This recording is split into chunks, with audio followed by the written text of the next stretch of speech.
Class?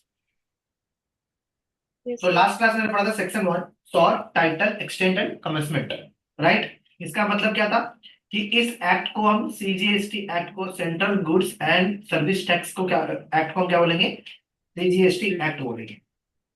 मैंने बताया था कि कोई भी बिल होता है, बिल से हमें लोकसभा, राज्यसभा, प्रेसिडेंट का एक्सेंट लेना होता है, मतलब सहमति, एंड देन आफ्टर हमें क्या करता है? नोटिफिकेशन इन ऑफिशियल गजट, ये लिखा हुआ देखो, नोटिफिकेशन इन ऑफिशियल गजट में पास किया जाता है, then it becomes act, right?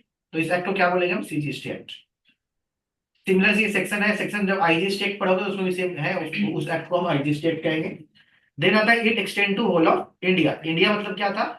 जो आर्टिकल, जो एरिया हमें कॉन्स्टिट्यूशन 1 में, आर्टिकल 1 ऑफ कॉन्स्टिट्यूशन, संविधान के आर्टिकल 1 में जो बोला गया है, दैट इज इंडिया। उसके अलावा मैंने आपको क्या पढ़ाया था? टेरिtoriयल वाटर, 12 नॉटिक माइल तक territorial water, then economic exclusive zone and continental shelf zone था। उसके नीचे आपके सीबीड मतलब जमीन तक जो था, एंड उसके ऊपर air space, that is India. उन सब जगहों पे क्या लगता है? जीएसटी लगता है। क्लियर था ये सेक्शन? तो उसके बाद मैंने आप लोगों को बताया था कि ये जो सेक्शन 2 है, डेफिनेशन है, इसके अंदर बहुत सारे आपको टेक्निकल वर्ड्स मिलेंगे। उन वर्ड की जो लिमिटेशंस है, जो पढ़ना है वो हमें कहाँ से पढ़ना है? हमें यहाँ से पढ़ना है। ठीक है, हम सेक्शन पढ़ेंगे और वापिस यहाँ पे आएंगे। फिर जैसे कि जैसे जिस जिस सेक्शन में जिस जिस वर्ड का रेफरेंस होगा, हम यहाँ पे पहुंच करके उसको रीड कर लेते चले जाएंगे और आगे बढ़ते चले जाएंगे। ठीक है, तो सेक्शन 1 एंड 2, टू में तो आपको सबकी डेफिनेशन दी हुई है। सेक्शन 3, 4, 5 पे पहुंचते हैं। मेन सेक्शन हमारा क्या है? 7। जो मेन पर्पस हमारा 7 पढ़ने का है, मैं बता देता हूँ। फिर भी जो ये जो 3, 4, 5 है वो हमारे लिए रिलेवेंट नहीं है, ये ऑफिसर्स के पॉइंट ऑफ व्यू से होता है। बट स्टिल बता देता हूँ कि इनके जो पावर पावर के बारे में, राइट एंड ड्यूटीज के बारे में दिए हुए हैं। जैसे कि ऑफिसर अंडर जी इस एक्ट में, मतलब officer under this act, CGST act में कौन कौन होंगे? वो है principal commissioner of central tax होंगे, direct tax and principal commissioner of direct tax होते हैं। ठीक है, मतलब commissioner, chief commissioner, principal commissioner of central tax, commissioner, joint commissioner, deputy commissioner, assistant commissioner and any other officers at deem fit. ठीक है, ये officers होंगे। इनकी अपॉइंटमेंट कौन करेगा उसके बारे में बताया गया है। रैंक अकॉर्डिंगली, जो गवर्नमेंट को जो गवर्नमेंट को ठीक फिट लगेगा उसके अकॉर्डिंग वो लोग उनकी ज्वाइनिंग करेंगे। Power and power of officers under GST दिया हुआ है इसके अंदर में। इनके पास, देखो भाई साहब, ऑफिसर्स के पास बहुत सारे पावर होते हैं। मतलब सिंपल, जो एक इनकम टैक्स, जो एक जीएसटी ऑफिसर होता है, अलग अलग अलग, जैसे कि सबसे पहले एक होगा तुम्हारा सुपरिटेंडेंट, पहले होगा इंस्पेक्टर, फिर सुपरिटेंडेंट। सुपरिटेंडेंट के ऊपर होता है कमिश्नर। कमिश्नर 3 तरह के होते हैं, ज्वाइंट, असिस्टेंट, डिप्टी। देन उनके ऊपर, फिर उनके ऊपर। तो ये सारे उनके पावर दिखाए गए हैं। ठीक है, स्टेट, जो स्टेट वाले ऑफिसर है वो सेंटर की तरह कब काम करेंगे, जो सेंटर वाले वो कब काम करेंगे, वो इसके बारे में बताया गया है। अब हम चलते हैं हमारे मेन सेक्शन में, मतलब जो 3, 4, 5 और 6 जो सेक्शन मैंने बताए हैं, जस्ट फॉर गो थ्रू करा है, वो आप लोगों के लिए रिलेवेंट नहीं है। ये ऑफिसर्स की पावर है कि कौन ऑफिसर्स कब एज ए सेंट्रल ऑफिसर काम करेगा, कब as a central state officer काम करेगा, कौन सुपरिटेंडेंट होगा, कौन असिस्टेंट कमिश्नर, वो तो उनका काम है ना, कब किनको क्या प्रमोशन मिलने वाला है। ठीक है, बट राइट एंड ड्यूटीज उनकी है लिखी हुई। मतलब जब अलग अलग ऑफिसर्स के अलग अलग राइट एंड ड्यूटीज होते हैं, तो वो राइट एंड ड्यूटीज उनके हैं, हमारे नहीं। हमें अच्छे से पढ़ के आगे काम करना है। सो हमारा मेन सेक्शन की तरफ हम चलते हैं। बहुत बहुत बहुत इंपॉर्टेंट सेक्शन। सबसे पहले आता है section 7, scope of supply. Supply क्या होता है? मैंने लास्ट क्लास में बताया था आप लोगों को। सप्लाई पहले क्या था वर्ड? सेल। ठीक है, मैन्युफैक्चरिंग, मतलब टैक्सेबल पॉइंट क्या होगा, जीएसटी का पॉइंट क्या होगा, कब जीएसटी लगाएंगे हम, उस पॉइंट को बोलते हैं हम सप्लाई। कब लगाएंगे जीएसटी? जब सप्लाई होगा। सप्लाई मतलब क्या है? जैसे पहले के जमाने में, मतलब वैट के जमाने में और सेल्स टैक्स के जमाने में होता था, सेल किया, that is a point, sale होते ही टैक्स लगेगा। एक्साइज में, मैन्युफैक्चरिंग होते टैक्स लगेगा। सर्विस टैक्स था तो उसमें क्या था? प्रोविजन ऑफ सर्विस, मतलब सर काम कर दिया टैक्स लगेगा। लेकिन जीएसटी में क्या है, उन सबको मर्ज करके उन्होंने बोला कि सप्लाई होगा तो टैक्स लगेगा। अब सप्लाई कब होगा उसके बारे में इन्होंने डेफिनेशन, बहुत अच्छे अच्छे डेफिनेशन दे रखे हैं। बुक खोलें और उस बुक में अपने अपने लिखते जाएं जरूरत पड़ने पे। ठीक है, सेक्शन 7 में पहुंचे और नोटिंग करते जाएंगे साथ साथ। For the purpose of this act, expression supply include.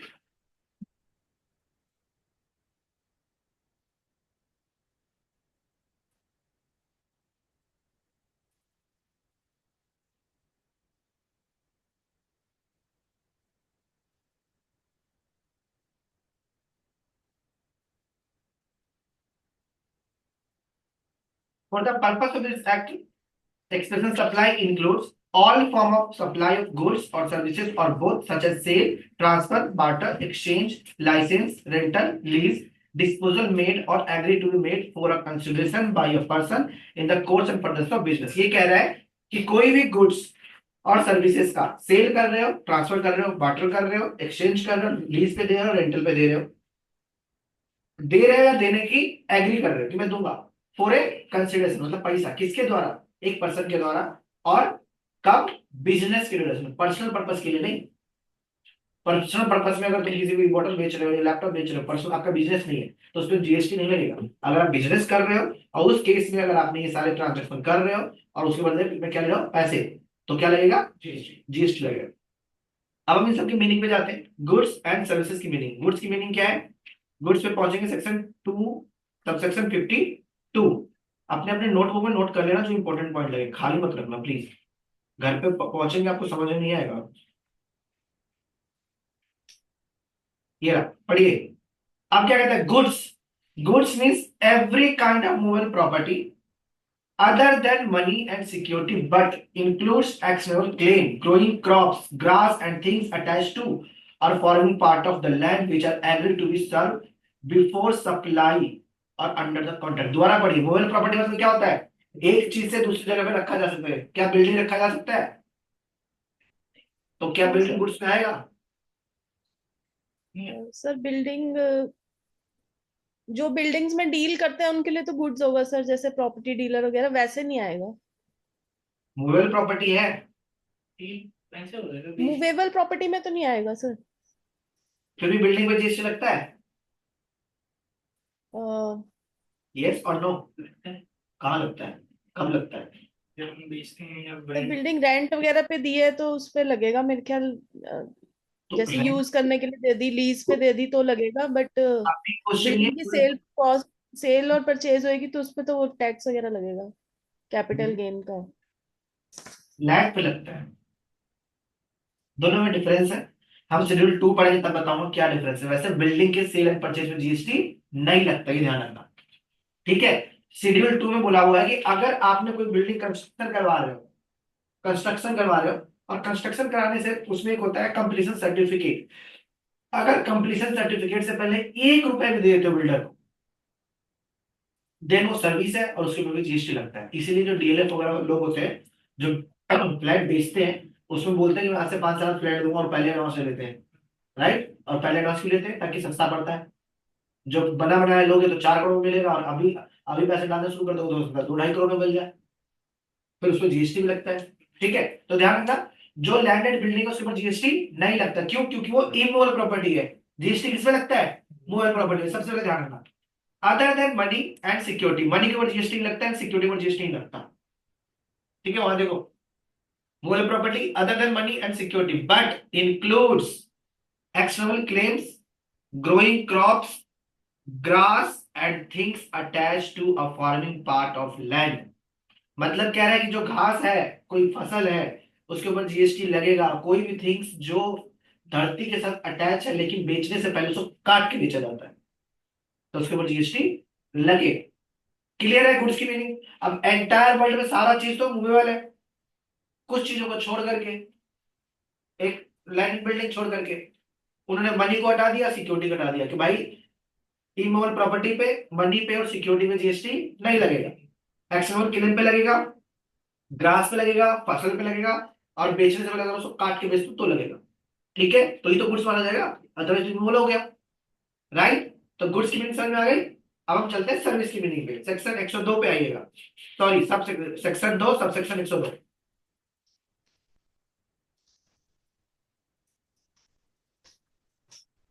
आइए सर्विस पढ़िए। Service means anything other than goods. लो भाई साहब, यहां से लपेट किया उन्होंने। कह रहा है जो सर्विस वो सब कुछ है गुड्स को छोड़ के, एक्सेप्ट मनी एंड सिक्योरिटीज। मतलब कि उधर गुड्स ने बोला कि सब कुछ जो मूव करने वाले हो, ठीक है, तो इमूवेबल प्रॉपर्टी को छोड़ दो, मनी और सिक्योरिटी को छोड़ दो, सब पे जीएसटी लगेगा। सर्विस भी ये कह रहा है एनीथिंग एक्सक्लूडिंग गुड्स, उसके मतलब सर्विस, मतलब गुड्स भी सारा एरिया कवर कर लिया एंड सर्विस भी सारा एरिया कवर कर लिया। कह रहा है कि अगर एनीथिंग अदर देन गुड्स है तो सर्विस लग जाएगा, और गुड्स है तो गुड्स पर जीएसटी पे करो।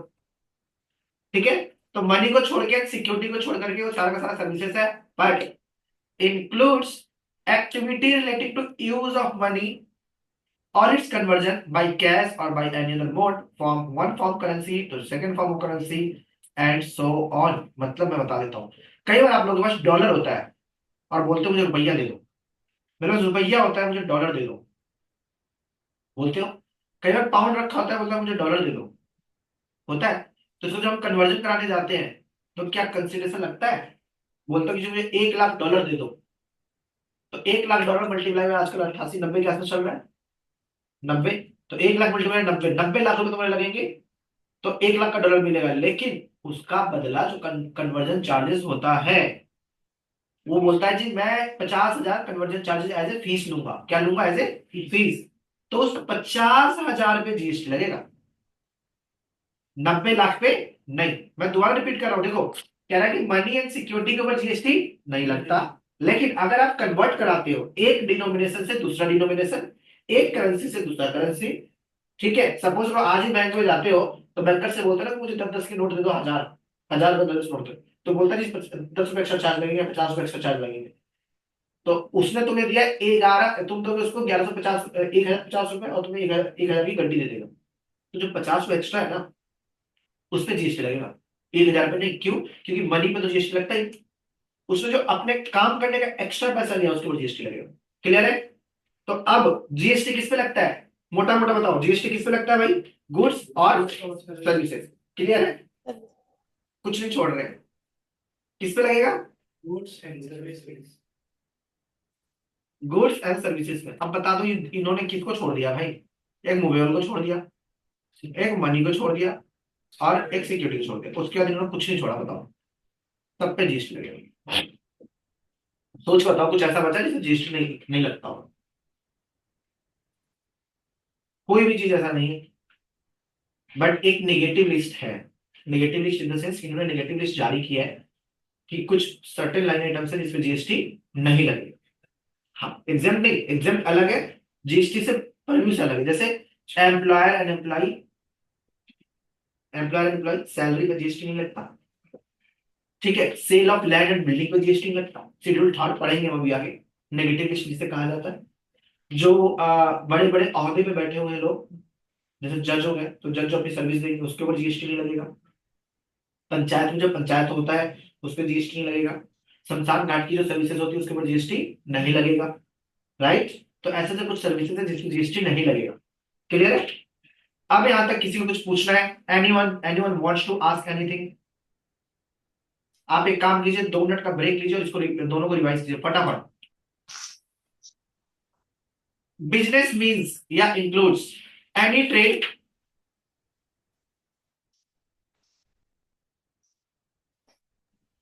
Any trade, commerce, manufacturing, profession, vocation, adventure, leisure or similar activity, whether or not in for pecuniary benefit।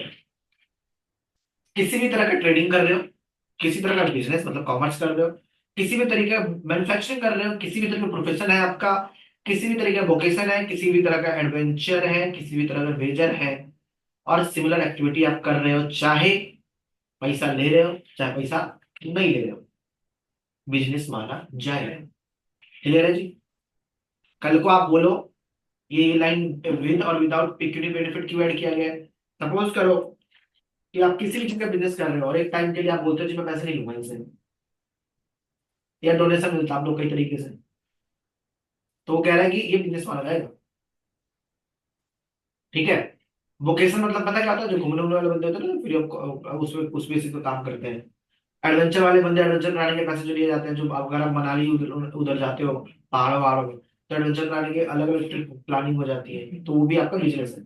Vaser मतलब वो सट्टा खिलाने वाले होते हैं, आई थिंक मुझे वेजर का मतलब वो जो फिल्मों में देखते हो ना कि पैसे लगाते हैं वो वेजर खिलाते हैं, तो वो भी इतनी का बिजनेस है। ठीक है। तो ये सबको कवर कर लिया, trade, commerce, manufacturing, profession, vocation, adventure, wager और एनी सिमिलर एक्टिविटी, या तो पैसे ले रहे हो पैसे नहीं ले रहे हो, क्या होगा? बिजनेस। बिजनेस। आगे चलो। Any activity or transaction in connection with or incidental or incidental or ancillary to the sub clause A, मतलब कोई भी ऐसी एक्टिविटी जो उस वालों के लिए एंसिलरी एक्टिविटीज है या इंसिडेंटल है। समझो इसकी मीनिंग पता है क्या है? नहीं बताओ, कब पूछोगे? कल? कब? पहली क्लास में ऐसा सरवाया मतलब। एंसिलरी का तो कोई सपोर्ट, किसी भी चीज का सपोर्ट दे रहे हैं अगर मेन एक्टिविटी को, वो तो एंसिलरी है। इंसिडेंटल उसको बिजनेस को करते करते जो एकदम से कई बार चीजें हो जाती है ना, वो करनी पड़ती है हैंडल, दैट इज इंसिडेंटल। समझ में आया तुम्हें? देखो, तुम्हारा बिजनेस है जीन्स परचेज करके जीन्स बेचने का, ये तुम्हारा ऊपर आ गया ट्रेडिंग में। लेकिन जीन्स परचेज करने के लिए अगर तुमने बोला कि मैं एक ट्रक परचेज कर लेता हूँ, उससे मेरा सामान आएगा जाएगा, ठीक है? तो अगर तुम यही सामान किसी और से ले लेते तो फ्रेट की सर्विस अवेल करते, भाड़ा देते उसको। लेकिन अपनी जीन्स लाने ले जाने के लिए तुमने खुद ही ट्रक परचेज कर लिया, वो ट्रक आएगा जाएगा, तो क्या होगा? Transportation service. तो वो आपके मेन बिजनेस का एंसिलरी हो गया।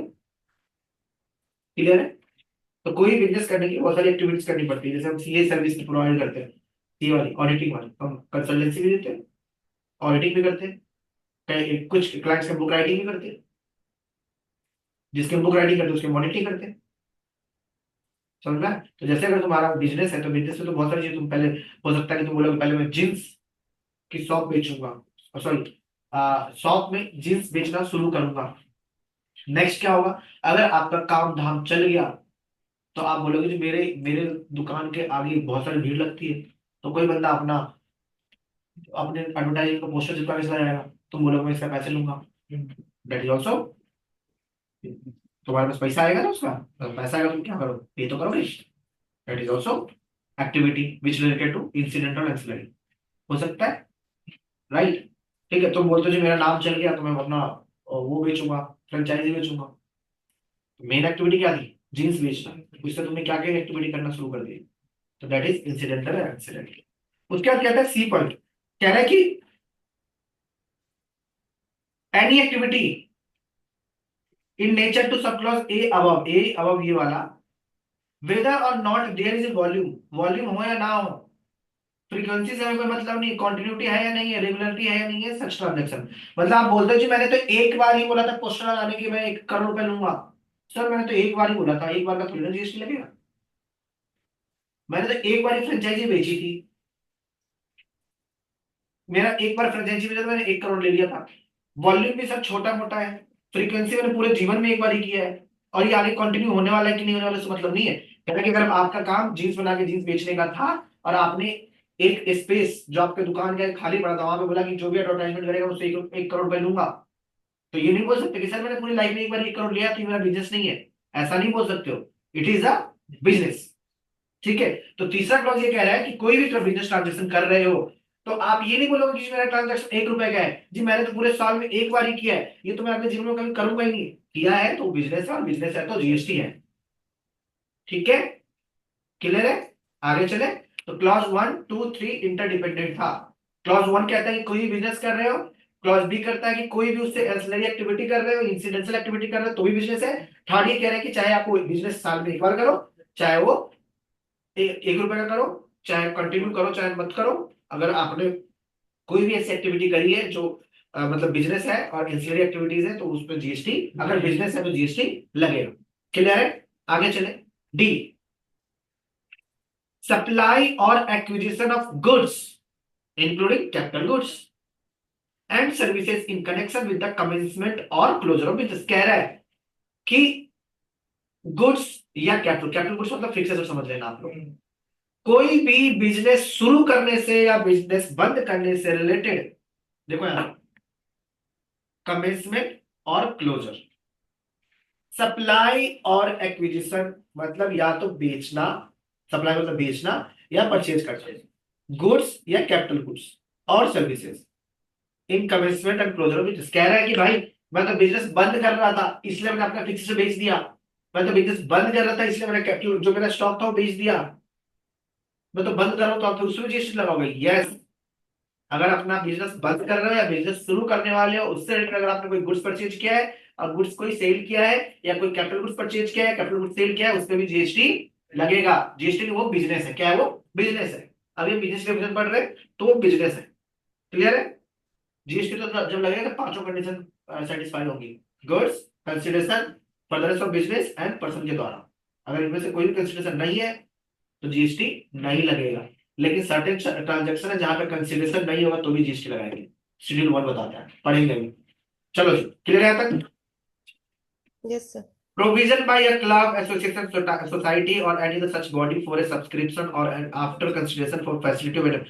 भाई इसका सिंपल एग्जांपल देता हूँ। सोसाइटी में क्या होता है कि एक बंदा को हम अपॉइंट कर लेते हैं, बोलते हैं भाई इलेक्ट्रिसिटी बिल परचेज कर लेना, इलेक्ट्रिसिटी बिल का हमारा ये ले तू पे कर देना, मेंटेनेंस के लिए पैसा वसूलना और मेंटेनेंस करवाना। होता है ना, सोसाइटीज, बड़ी बड़ी सोसाइटी में यही होता है ना कि एक बंदे को अपॉइंट कर देते हैं जिसे सेक्रेटरी कहते हैं, उसको भी उन्होंने पकड़ लिया रजिस्ट्री। ठीक है जी, आगे चलते हैं। Admission for a consideration of person to any premises. किसी भी प्रीमाइसेस में एडमिशन लेने की सर्विसेज देते हो, वो भी क्या है, बिजनेस है। जस्ट किसी को याद है ये लाइन किसी के बारे में कहना चाह रहा दोबारा पढ़ना जरा। Admission comma for a consideration comma of a person to any premises. किसी प्रीमाइसेस में एंटर करने की मतलब एडमिशन लेने की सर्विसेज दे रहा हो, वो भी एक बिजनेस है। तुम सबको याद होगा हर महीने कोई ना कोई ये सर्विस हमेशा अवेल करता है तुम में से। कोई बता सकता है मेजर एग्जांपल इसका, इस बिजनेस का। किसी चीज का मतलब ये तो सर पार्किंग फीस देते हैं, और किसी पार्क में जाते हैं उसकी एंट्री फीस देते हैं, पार्किंग पे कर रहे हैं कहीं पे। और जियो ये सब के नोट्स हैं। और वो तो आइडियल में आएगा। और फिल्म भी देखते हैं क्या किसी कोई, अच्छा movie ticket, book my show, यही तो काम करता है। Admission for a consideration of a person to any premises, book my show यही तो काम करता है। मैंने नहीं किया। तूने भी नहीं किया फिर? तो वो जो प्लेटफॉर्म फीस के नाम पे लेते हैं, याद है? जैसे ये Yes, Zoom sir. अपना स्पेस देता है उसका सब्सक्रिप्शन पे चार्ज लगा है वो, वैसे ही तरह का वो तो स्पेस बेच रहा है, वो आइडिया रहेगा। अपने स्पेस बेच रहा है। बुक मार क्या बेच रहे हैं? हाँ, जो आप बता रहे हो book my show. Book my show क्या क्या है वो? सिनेमा देखने नहीं गया ना अभी पीवीआर में, तो जाना। नहीं है ना, एक ही बार गया, मूवी ऑफिस वाले लेंगे। वो जो कौन फिल्म आई थी ठीक है। एक ही बार गया। तो बुक माई शो में यही होता है ना कि अगर आपकी टिकट 150 की, 200 की, 250, 300 की मिलती है तो 300 प्लस 30 रुपए अपना कन्वेंस फी लेते हैं, तो 30 रुपए जीएसटी चार्ज करते हैं। तो ये तो वैसे ही होगा ना जैसे बैंक अपने अंदर चार्जेस लेते हैं। मतलब मैं कह रहा हूँ एक ये भी तरीके का बिजनेस होता है, उसको भी जीएसटी लगेगा। ठीक है जी, आगे चले। Service supply by a person as a holder of an office which has been accepted by him in the course and furtherance of his trade, profession and vocation। कोई कह रहा है कि किसी बंदे ने कोई सर्विस दी किसी कंपनी में एज ए ट्रेडर है, प्रोफेशनल है, वोकेशनल है। मतलब अल्टीमेटली ये हो गया कि हम किसी भी कंपनी में कोई बंदा अपनी कंसल्टेंसी का बिल देता है, प्रोफेशनल फीस का बिल देता है, तो वो जो बंदा बिल दे रहा है उसका भी ये क्या हो गया, बिजनेस हो गया। वो भी मतलब मान लो कि मैं सीए हूँ और मैं किसी कंपनी क्लाइंट विजिट पे जाता हूँ और अपने एक विजिट के 50 का बिल देता हूँ उनको, तो ऐसे ऐसे मैं कई जगह क्लाइंट पे जाऊंगा, सबको 50-50 हजार का बिल दूंगा, लाख लाख रुपए का बिल दूंगा, तो मेरे लिए क्या हो, business. I am liable to pay GST if I cross limits, right. I am person, जो मैं सप्लाई कर रहा हूँ सर्विस है, मेरा ये बिजनेस हो गया और कंसिडरेशन लूंगा तो क्या हो जाएगा, तो ये इस चीज को कवरेज करता है। ठीक है, नेक्स्ट आइए।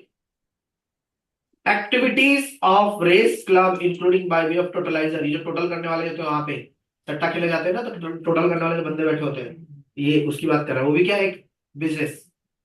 उसके बाद एनी एक्टिविटी और transaction undertaking by the central government, state government और any other local authority in which they are engaged as public authority. कह रहा है कोई भी ऐसी सर्विसेज जो सेंट्रल गवर्नमेंट, स्टेट गवर्नमेंट करती है और इसमें पब्लिक अथॉरिटीज इन्वॉल्व होती है, वो भी क्या है, बिजनेस। जैसे कि लाइसेंस बनवाना जिससे लगता है। नॉर्मली क्या है कि जो गवर्नमेंट की सर्विसेज एक लिमिट दे रखी है शायद 5,000 से नीचे, मुझे ध्यान नहीं लिमिट, तो अगर वो गवर्नमेंट की सर्विस अवेल करते हैं तो उसमें भी जीएसटी लगता है। मतलब 5,000 से नीचे भी लगता है, 5,000 से ऊपर वाले भी लगता है। तो यहाँ पे गवर्नमेंट को ही पकड़ लिया कि अगर आप कोई बिजनेस कर रहे हैं तो आप भी जीएसटी पे करोगे, ये ध्यान रखना। ये कह रहा है कि अगर कोई भी सेंट्रल गवर्नमेंट, कोई भी स्टेट गवर्नमेंट ऐसा काम करती है जिसमें पब्लिक इन्वॉल्व हो रहा है तो उसके ऊपर भी जीएसटी लगेगा, ये ध्यान रखना। वो भी क्या है, बिजनेस है। क्लियर है यहां तक? डन। yes sir. एनीवन, कोई डाउट है? पढ़ लो एक बार। इसके अंदर जैसे बस की टिकट है उस पर जीएसटी की बात हो रही बिल्कुल लगता है जीएसटी, बट वो 5,000 से नीचे होता है इसलिए जीएसटी नहीं लगता।